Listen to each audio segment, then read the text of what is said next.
right, let's talk farmers. Trade war with China. China is buying $0 in soybeans, $0. In this video, I talked about the #1 seller, North Dakota, of soybeans. They are losing an astounding $2.3 billion in 1 year alone. Number two, this is a big request, is Iowa. Iowa is #2 in soybean sales. Again, Iowa is #2, and they are going to lose approximately $925 million in soybean sales alone to China just in 2025. But wait, it gets worse. China has moved on. China has other contracts for years into the future for soybean. This is going to devastate these economies such as Iowa, North Dakota, any other farm that sells soybeans.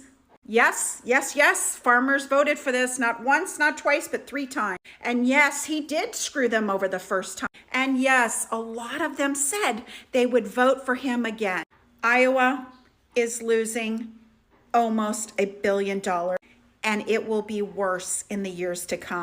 This is an FAFO, but unfortunately, this will harm blue dots everywhere. Drop your comment below. Well, the Democrats were right again, and it turns out the farmers of Iowa are completely shit out of luck, specifically because they voted for Trump, okay? Because his policies have double fucked them, okay? Starting with USAID. Now, you might say, why would USAID be connected to the farmers of Iowa? Well, turns out the USAID was one of their most reliable customers. We were spending up to $2 billion every year buying soybeans from them and then shipping them overseas to feed poor, starving children. Until our Christian president got in office and he said, what? This is my 39th crop. I started in 1986, the year I graduated high school. I could plant an acre of beans in 1986 for 30 bucks.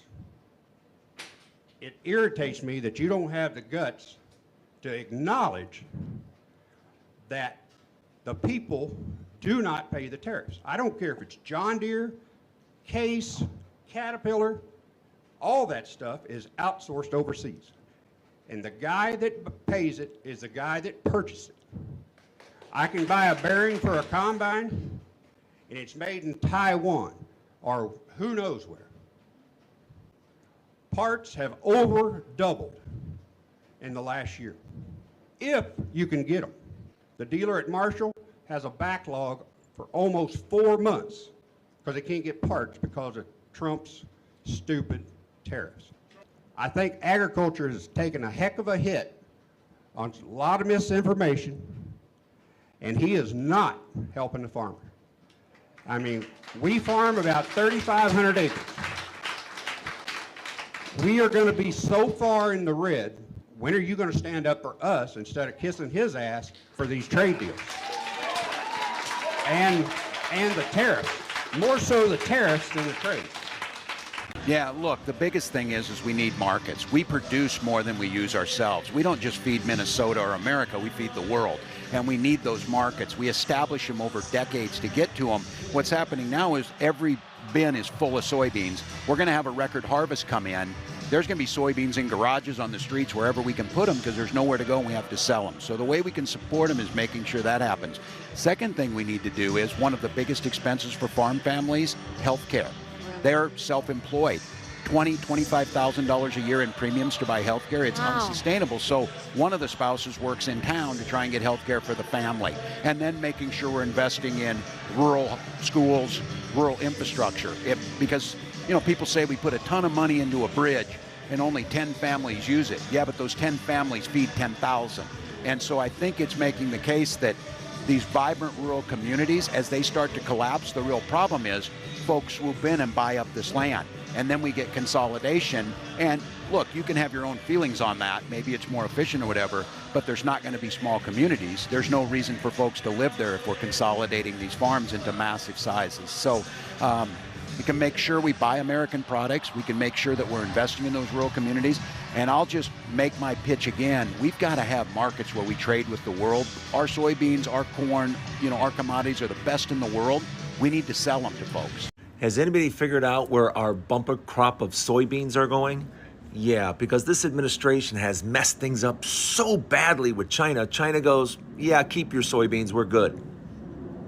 The biggest buyer in the world of soybeans has said, don't worry about it, we're good.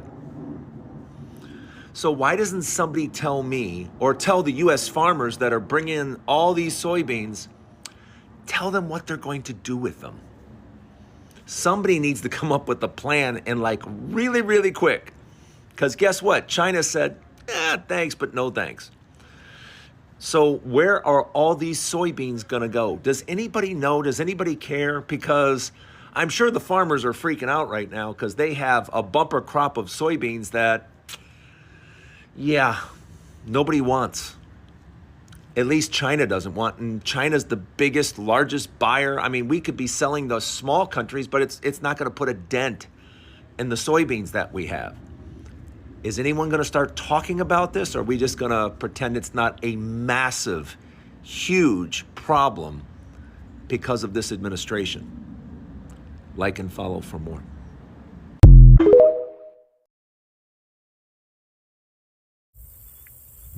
This is a soybean. Right now, millions of tons of these are sitting in fields just like this, with nowhere to go because of Washington's trade wars. Americans already pay 86% of the tariffs, and now Washington's idea of a solution is to take even more of your money to bail out farmers for a problem that they created. If Washington won't be serious about helping the American people, I will. Soybeans aren't just food. They can become crayons, paints, candles, even road materials and machine lubricants. Every one of these is an opportunity for new small businesses right here in Tennessee. Local people helping local farmers. New businesses helping local communities. That's how we take back America. And if you send me to Washington, I'll clear the red tape and open doors so these opportunities... Farmers are going bankrupt in waves, right? We see that. But here's the thing. The very man that most of them voted for lit half the match. And every time a family farm dies, somehow it's the billionaires and corporations walking away with more land. You think that's a coincidence?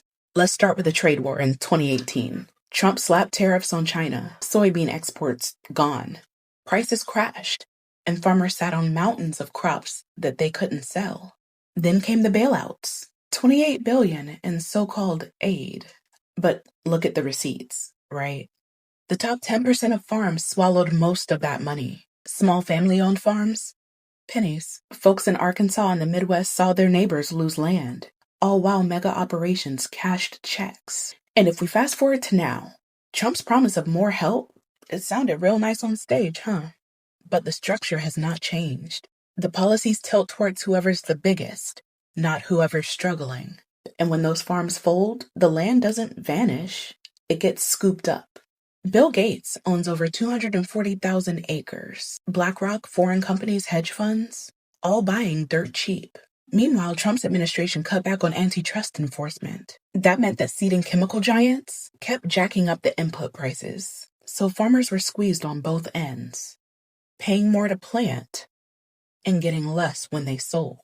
In the safety net, Trump gutted programs like the Conservation Stewardship Program. That rewarded small-scale sustainability, while doubling down on subsidies that benefit corporate-scale operations. So tell me again how that's helping family farms?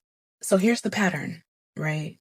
Trade wars cripple markets. Bailouts feed the giants. Deregulation lets agribusiness hike costs. And the small guys, they drown. Then right on time, the billionaires show up with open checkbooks. Corporations expand and politicians spin it as bad luck, or the market. But every so-called accident clears the board for the same winners. So no, this isn't just economics, it's politics. This is design. Trump stood on stage and called himself the farmer's guy, but his policies greased the slide that pushed family farms into bankruptcy and left their land ripe for billionaires to grab. Bananas, soybeans, now farmland, different product, same empire. The only coincidence that some of us are still out here pretending that it's not on purpose. So that's what we got for American farmers, is zero empathy. We want them to fail. That's what you're saying out there. That's what Americans are saying right now is well, next time you'll vote the right way, or that's what you get for who you voted for. That to me, I want to say it doesn't sound very American of people, but here lately, that's all we're doing is complaining. The last thing I want is an American business to fail. I don't know how much more we're going to see for the next 3 or 4 years. Last thing I want is an American farmer to go under, because us as Americans didn't want to do anything to support them. I don't care what side of the fence you're sitting on in this. The last thing we need is our land to be gobbled up by our corporate people to lease it out to another country so that they can come in and do what they want on the soil. Think about it, people. For decades, we've been told that we can't feed kids free lunch because that's socialism. We've been told that we can't give partial credit towards college scammy loans because that's socialism. We can't have universal health care. Your Nana can't get the cancer treatment that she needs because Medicare for all would be socialism. We can't feed and help the homeless because of socialism. Everything that doesn't benefit you is socialism. We've been hearing this about everything that would be good for society for decades. And the second that you need a helping hand, it's a necessary thing. It's not just, guys, this is actually good for everybody. That's why I need that money. I voted for you. You voted against me. I voted so that you could stay in business and get the help you needed. You voted to hurt people that didn't look like you. And that's why I hope you have the day that you voted for. And I hope you get everything you voted for that we told you was going to happen. This is the America you wanted. You said it's not very American. You voted for this. You voted for this, and now you're getting what you voted for. And I'm sorry that you're not smart enough to have actually looked into what we told you was going to happen. Have the day you voted for. In Pennsylvania's Trump country, where he won 75% of the vote, farmers are finding out what mass deportation actually means. This is John Painter. He voted for Trump 3 times. He runs an organic dairy farm. He hired a Mexican couple who worked for him for 2 years. Great workers, paid taxes. Then the husband got pulled over in New York while visiting family, and eventually he was deported, and his wife followed him. Painter lost his workforce. Now he is scrambling to find new help. Now meet Tim Wood. He is another Trump voter and a dairy farmer. Thanks to Trump's mass deportations, he now cannot find consistent workers. The stress is literally giving him a heart condition. His doctor asked about his biggest stressor, and his answer was, if I'm going to have workers tomorrow. He's had to sell 100 head of cattle because he has no one to help him care for them. The U.S. agricultural workforce fell by 155,000 workers. That's about 7% between March and July. But one farmer said, people don't understand, if we don't get more labor, our crops don't get picked. Now, we don't know if these farmers were anti-immigrant before, but they are definitely not now. Here's Painter talking about his now deported employee. I understand that he was here illegally, but I also understand that he's human. They want the American dream, and they want to work. He now admits that he's, quote, very disappointed in Trump's immigration policy this term. But here's the thing. Trump literally campaigned on mass deportation. This is not a surprise policy twist. I guess a lot of people just don't understand what policies mean until they affect their own lives. Maybe that's a lesson for all of us to think more deeply about what and who we're voting for. Because it turns out when the leopard comes for your face, it doesn't care whose flag is hanging on your wall. Right now, we're in a very dire situation. September's upon us, harvest is starting in the deep south, and we have 0 bushels of soybeans on the books to be sold to China for this current crop that's about to come out of the field. Historically, over the last 5 years, about 1/3 of soybean sales to China would be booked. China amounts to 25% of our total U.S. soybean crop. So that would be 8 or 9% of the whole U.S. crop would normally be on the books with China right now, and we have 0. That is alarming. The farm economy as a whole is struggling. Inflation has caused our cost of production to rise drastically on every front. Commodity prices, in particular soybeans, are down about 50% from where they were 3 years ago. And our numbers are deeply in the red. And we send this letter to President Trump because we've been talking for months about needing to have sales in place, a deal in place, a phase 2 type agreement that has purchase commitments along with a level playing field on trade with no tariffs. And we haven't had anything happen, unfortunately. And our appeal to President Trump and his administration is make soybeans a priority in any trade negotiations that are taking place. Soybeans are the #1 agriculture export to China. And in the last trade war, it was 71% of the losses that we had as American farmers, and they're critical. Yeah, so if we look at, and we're going to divide, so I'll stay with grain and oilseeds because that's what I do day to day, but I just have to say one thing about livestock. For livestock folks, we're in good world for them right now. So I'd love to be able to have as good a world that they're having in GNO, but we just don't. And so there's just so many things, and it's really a supply story this year. When you think about across the globe, we haven't had a year where every country's almost saying all 8 cylinders where we're getting full production.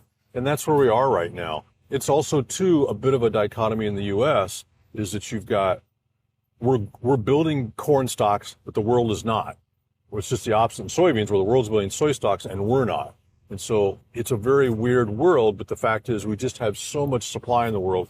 That's just going to keep prices, really on the defensive. Arkansas overwhelmingly voted for Donald Trump, but now his tariffs are crushing its farmers. Watch. And it's so bad that many are facing bankruptcy or even the closure of farms that have been passed down for generations. A dismal global market and plunging commodity prices mean there's little to no hope of breaking even for many farmers, even as sky-high input costs rise because of inflation and now tariffs. This time last year, the rice price was about 40% higher than it is now. The inputs costs have gone up, so after a horrible year last year where most farmers in Arkansas Delta lost money, this year's going to be worse. Now, under Trump, farmers face over $1 billion in projected losses this season. Up to a third could go under because Trump's big, beautiful bill won't release farm aid until late next year. And that's way too late. But when Joe Biden was president, farmers had relief programs while the disasters were happening. There was no, hey, you're going to have to wait until late next year. And when Kamala Harris ran, she proposed giving small farmers more access to credit, to crop insurance, while cracking down on big agriculture, and even pushing the right to repair law so that farmers could fix their own equipment. And look, I'm not under the illusion that one day Arkansas is suddenly going to vote blue. What I am saying is that the idea that Joe Biden or Kamala Harris didn't reach out to the working class or farmers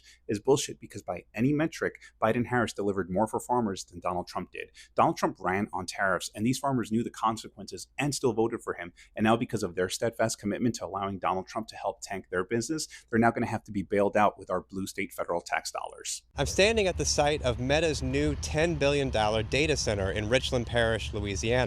It'll be the largest data center the company has ever built, about the size of Manhattan. The project is already bringing about big changes to this small town way of life here. A lot of folks are on their own, and if they are on a very strict budget, they're going to have to adapt, and if they don't, they won't make it. I don't know that gutting 2,500 acres of land just so we can mine data so that we can better market and sell people stuff, I feel like it's getting carried away. Why are the data centers coming to the small rural towns?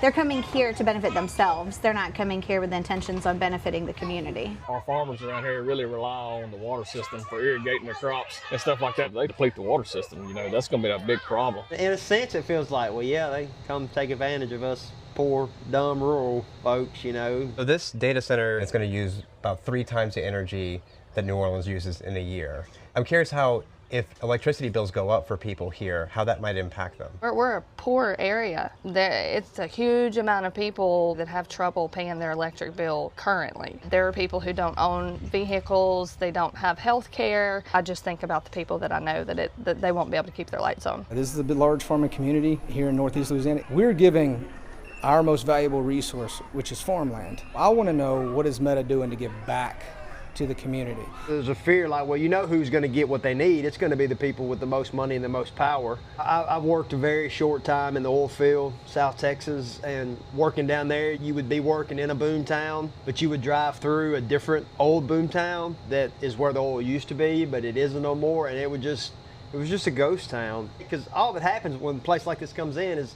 the rich, they just get richer.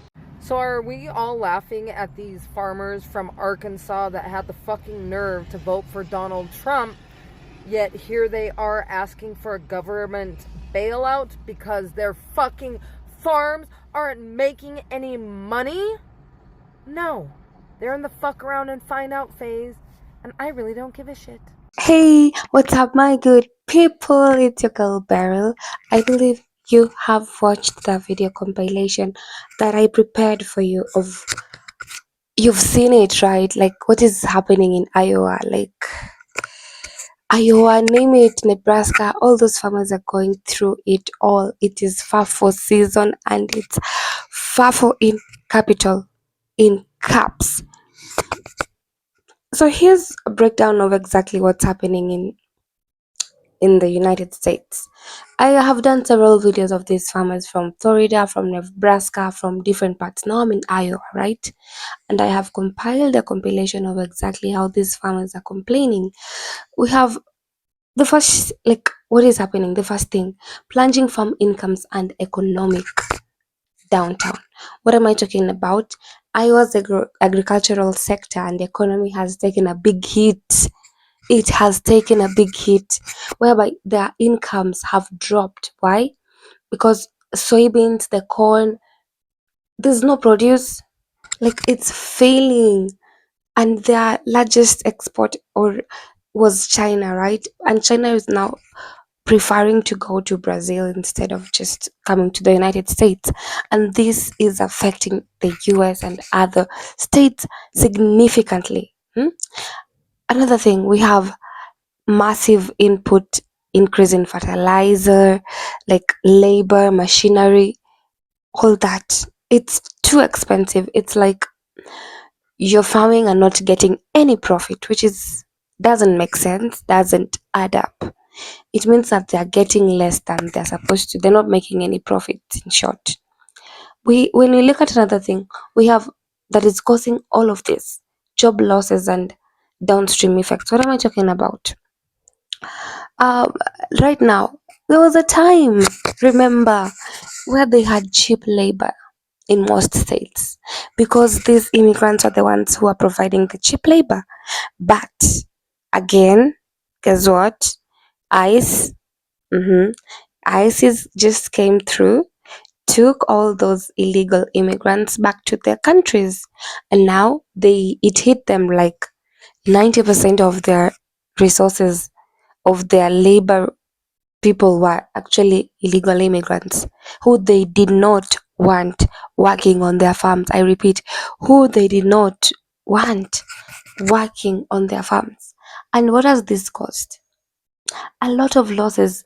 They can't harvest, they can't farm. Like, it's crazy because machinery is expensive, fertilizer is like the labor itself is expensive because farmers are earning less and demand for agricultural machinery, the supplies and the related things and services have stopped.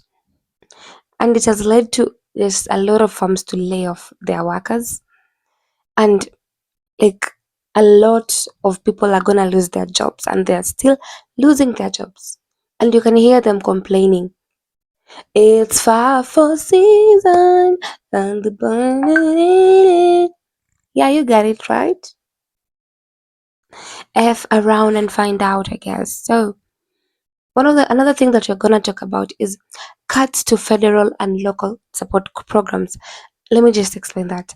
Several programs have actually that were helping Iowa farmers and other farmers by buying local food for schools, banks, food banks, or just supporting small scale producers have had funding frozen or dramatically reduced. This actually includes the local food for schools and local food purchase assistance. It's that crazy. So cuts have been made here and there. Yeah, we have the water pollution and health risks. Water pollution and health risks. Farming runoff, that is fertilizer, manure, and pesticides, is causing elevated nitrate and other pollutants in rivers and drinking water in Iowa. And this is causing a health hazard, and you know that, right? Even especially for pregnant women and infants. Like, it's crazy. Things are not good. What's happening? My dearest farmers out there, what do you think about this? What advice can you give? And I don't know. Trade and market instability is another factor that is causing the farmers to go through so much challenges. Like, there's some relief with trade deals helping restore stability for Iowa's corn and also soybeans export, but farmers are still not like sure about this. You remember when I made up a video, just go and check, about how China has the soybeans has been cut. Like they're not doing any more of that. Why? Sorry about that. Why? Because the farmers have actually seen that China stopped coming to take the soybeans and other imports. They stopped coming for exports from United States, and they're going to other countries who can offer the same produce at a cheaper price, and that is costing the United States a lot of funds and losses. Like competition is so high with this farming industry that most of the farmers are now being forced to actually sell their land, like just sell their land to people who have money, who can manage it, or who can. And mind you, like farming is a source of livelihood to them. It's something that they've grown up knowing and depend on it for income. Like with these declining profits and losses and rising costs, it's a bit challenging to all of them, and it's frustrating. And also the food supply and local economy right now, it's shaky. It's a bit shaky because they haven't found a solution to all of these challenges that they're addressing. And you can even hear from the speeches they're making and the concerns on all over the internet, TikTok, Twitter, X, Instagram. It's crazy and painful, man. Yeah, so all I can say is when you're advocating for a policy, please look at yourself again. Is it gonna benefit you? And in what sense? Which sense? Please, please, next time choose a president who really is gonna support all of you. And this is your main source of income that you gambled with. And yet you could choose the right thing. You could do the right thing, but you gambled with it. And now the consequences are here to be reaped. So guys, I understand this is very challenging time to most of the farmers, but all I can say is please think twice before making a vote next time. And also, I'm truly sorry. I hope that everything does work out. And please remember, it's a free country. Feel free to subscribe and tell me what you think about this. What you think about these farmers. What is going on in your mind when you hear them complaining of the tariffs, all that, high cost of living, high cost of fertilizers, and name it. Yet, they wanted this president. Yeah, didn't they? FAO. FAFO. Yes, we are making America great again, and now they're complaining. Okay, guys, then. Thank you so much. We are still at 7 subs. I'm not gonna give up. I'll be posting daily till we reach that king 1,000 subs. Peace out. Take care of yourself. Have a fantastic week. Bye.